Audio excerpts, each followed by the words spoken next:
大家好，我係善婷，我係中華廚藝學院及國際廚藝學院廚藝高級文憑嘅畢業生。今日想同大家分享一下一道家常嘅菜式薯仔炆雞翼，特別想同大家分享一下當中嘅技巧。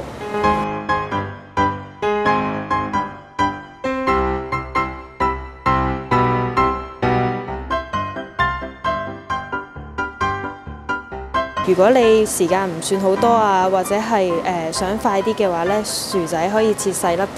啲，雞翼咧都可以切做一字骨，咁入味又快啲，煮嘅時間又可以少啲。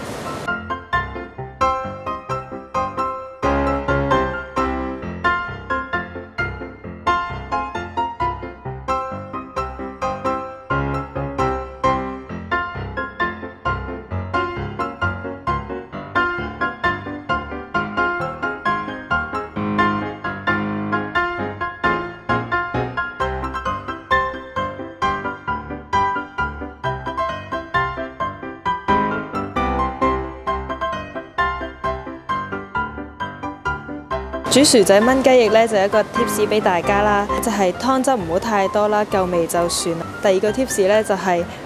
如果你係買一啲冰鮮雞嘅話咧，就一定要完全解凍啦，先可以煮嘅。